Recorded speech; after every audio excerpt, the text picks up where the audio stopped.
In the mid-1970s, while serving as foreign policy advisor to the Ford-Rockefeller administration, Kissinger personally helped Planned Parenthood set up an abortion counseling program for Vietnam refugees who were being housed at Camp Pendleton Marine Corps Base in California. This was done despite the fact that the vast majority of these refugees were known to be strongly opposed to abortion, and not one of them had ever requested abortion counseling. At the same time, Kissinger also refused to halt an abortion training program that was being conducted by the Agency for International Development, which operates under the direction of the State Department. Kissinger allowed this project to continue despite numerous complaints that it was in clear violation of U.S. law that specifically prohibited American foreign aid funds from being used for this purpose. The commitment that Ford, Rockefeller, and Kissinger had for this illegal project may have been a reaction to something Reimert Ravenholt had said a few years earlier. In 1973, he was speaking at a Planned Parenthood national conference where he told attendees that abortion may actually be the most demographically powerful way of controlling population. Ravenholt would eventually be honored by Planned Parenthood for what it called innovation and vision in the population field. Years ago, a series of USA Today articles documented that there are large multinational corporations on the New York Stock Exchange today that actually got their start in the slave trade. But when slavery ended and Africans could no longer be financially exploited, many of those same corporations began pouring millions into the eugenics movement. The people they had found so valuable as property, they had little use for as fellow citizens. And again, some of those corporations and foundations and institutions are still around today, and every year they still pour millions into eugenics organizations like Planned Parenthood. In fact, if you look at Planned Parenthood's donor list, it reads like a who's who of corporate America. You also have individual elitists doing the exact same thing. People like Bill and Melinda Gates, Warren Buffett, Ted Turner, and many others have used their own personal fortunes to make sure that the eugenics movement never runs short of money. Of course, if you confront these people or these corporations about their support for organizations like Planned Parenthood, they'll tell you it has nothing to do with eugenics. And if someone is naive enough to believe that, that's fine. But to me, it's like someone saying, yeah, I'll give a few $1 million a year to the Klan, but I'm not really a racist. After the abortion pill RU-486 was approved for sale in the U.S., the controversy surrounding it kept the abortion lobby from being able to find an American company to produce it. That forced them to look for a foreign manufacturer. And after an 8-year search, a company owned by the Chinese government agreed to manufacture the drug for the U.S. market. The company's management made the decision after the Rockefeller Foundation agreed to provide financial backing for the project. There's also another connection between Rockefeller and RU-486. At the end of World War II, the German chemical manufacturer IG Farben was identified as the company that supplied the gas used in the Nazi concentration camps. The gas was called Zyklon B, and evidence later showed that Farben's executives knew how it was being used. In fact, evidence was uncovered to indicate that Farben engineers had actually designed the gas chambers. This led to some of them being tried at Nuremberg for crimes against humanity, including genocide and slavery. Interestingly, IG Farben was a financial partner with John D. Rockefeller and Standard Oil of New Jersey in a company called Standard IG Farben.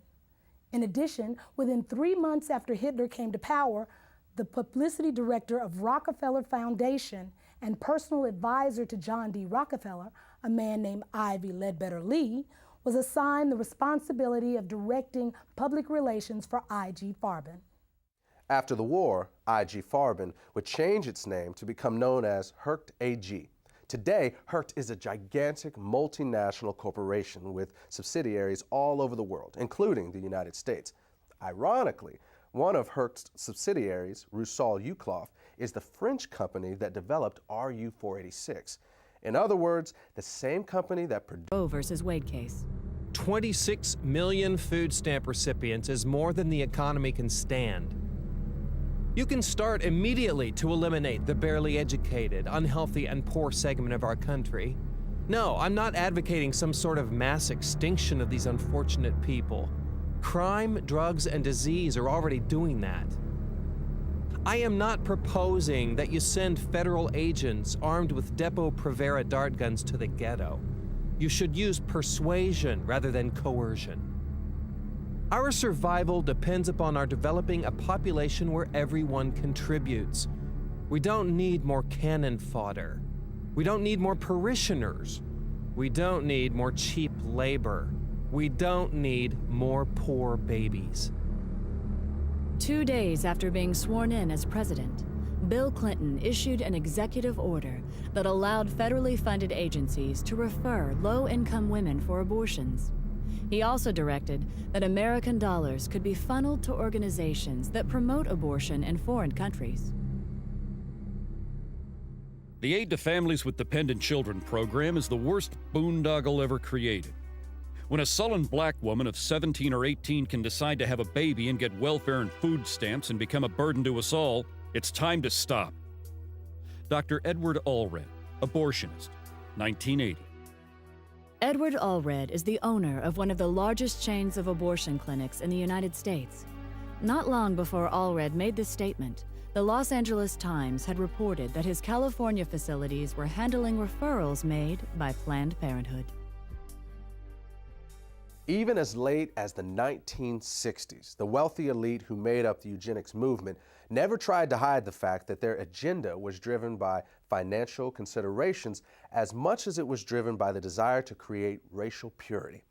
A good example of this was seen in 1967 when eugenicist and Nobel Prize winner Dr. William Shockley caused a national uproar when he stated that it was a waste of taxpayer money to create better schools and welfare programs for what he called ghetto Negroes.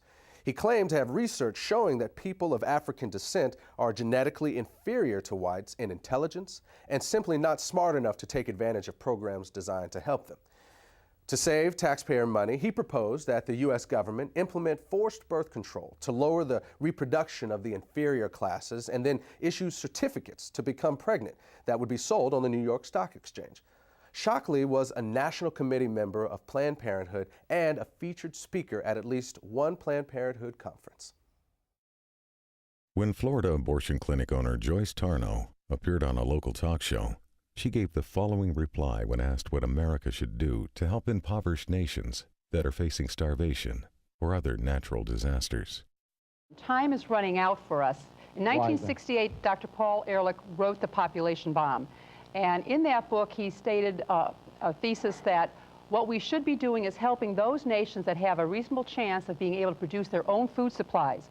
Those that cannot do that for whatever reason, those people have to just sink or swim on their own. And what we do is try to help those societies become self-sustaining that have a chance to learn how to fish in order to feed themselves. Wait a minute. Are you I just want to make sure this is clear. Are you advocating, or was he advocating, basically writing off Yes. people that have no hope of ever because of the climate or whatever problems of feeding themselves? Sort of like survival of the fittest? Or... Right. And the thing is... But you agree with that? Yes, I do. The more people you help to survive, the more people are going to be reproducing and having children beyond what we can reasonably hope to have so that we can educate and house and feed these people. When Joyce Tarnow retired in 2004, she told a local newspaper that she had tried to get as many people sterilized as are in my way. She also restated her views on foreign aid, saying that the United States should help those countries that can prosper, but let the others wither on the vine. Citing Haiti as an example, Tarnow said that the Haitian people should be made to stew in their own juices because they had destroyed their environment. In order to really understand the role money plays in the eugenics movement, it is important to keep in mind that its original mission was not to make a profit, but to eliminate a group